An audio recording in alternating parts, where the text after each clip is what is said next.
Kompania MAPCO në pronësi të biznesmenit Bexhet Pacolli ka paralajmëruar se do t'i drejtohet arbitrazhit ndërkombëtar pas vendimit të Ministrisë së Infrastrukturës dhe Energjisë për të nisur procedurat e zgjidhjes së kontratës koncesionare të aeroportit ndërkombëtar të Florës për shkak të mosrespektimit të afateve të përfundimit të projektit. Në një reagim publik, Pacolli deklaron se kompania nuk ka marrë ende asnjë njoftim zyrtar nga autoritetet shqiptare dhe se është informuar për zhvillimin vetëm përmes mediave. Për një investim strategjik me rëndësi kombëtare është e papranueshme që investitori të informohet nga media dhe jo nga institucionet shtetërore. Nëse ky lajm rezulton i vërtet, atëherë shteti shqiptar po zgjedh me vetdije rrugën e arbitrazhit ndërkombëtar. MAPCO ka bërë çdo përpjekje për ta shmangur këtë skenar dhe për gjetur një zgjidhje institucionale, shprehet Pacolli. Sipas tij, kompania ka kërkuar vazhdimisht një zgjidhje institucionale, por pretendon se është përballur me pengesa nga vetë institucionet shtetërore, të cilat sipas tij fillimisht bllokuan përfundimin e projektit dhe tani po përdorin të njëjtat vonesa si argument për ndërprerjen e kontratës. Pacolli bën me dije se MAPCO ka investuar mbi 320 milionë euro në projekt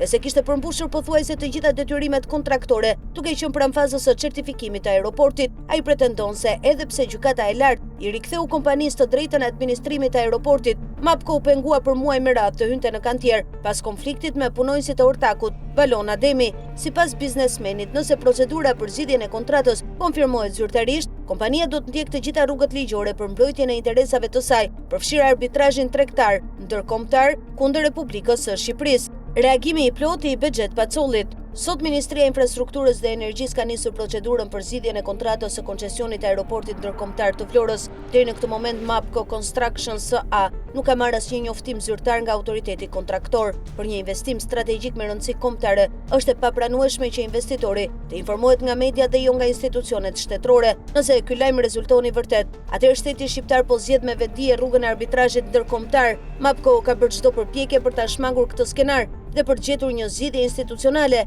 fatkeqësisht përballë papërgjegjshmërisë, heshtjes dhe veprimeve të palishme të disa përfaqësuesve shtetëror, çdo mundësi për zgjidhje është mbyllur. Ky arbitrazh do të jetë pasojë drejt për drejtë e neglizhencës, veprimeve të kundërligjshme dhe papërgjegjshmërisë së disa përfaqësuesve të institucioneve shtetërore dhe veprimeve të elementëve që në mbulesën e institucioneve kanë vepruar jashtë ligjit, si dhe e dështimit të një sistemi drejtësie të ndikuar për të garantuar zbatimin e ligjit dhe mbrojtjen e të drejtave të investitorit. Nuk kam dëshiruar kurrë që taksapaguesit shqiptar të paguajnë faturën e neglizhencës, papërgjegjshmërisë dhe vendimeve të palishme të zyrtarëve, që sot vazhdojnë të sillen me indiferencë, sepse ata nuk mbajnë asnjë përgjegjësi personale. Dëmin nuk e paguajnë ata, por qytetarët shqiptar dhe biznesi. MAPCO është ekspozuar financiarisht me mbi 320 milionë euro, pa përfshirë humbjen e fitimit dhe kostot ligjore. Kompania kishte përfunduar pothuajse të gjitha detyrimet kontraktore dhe ndodhej vetëm pak para fazës së certifikimit të aeroportit. Megjithatë, pas vendimit të gjykatës së lartë, grupe që veprojnë në mënyrë arbitrare dhe jashtë ligjit, me mbështetje ose tolerim institucional,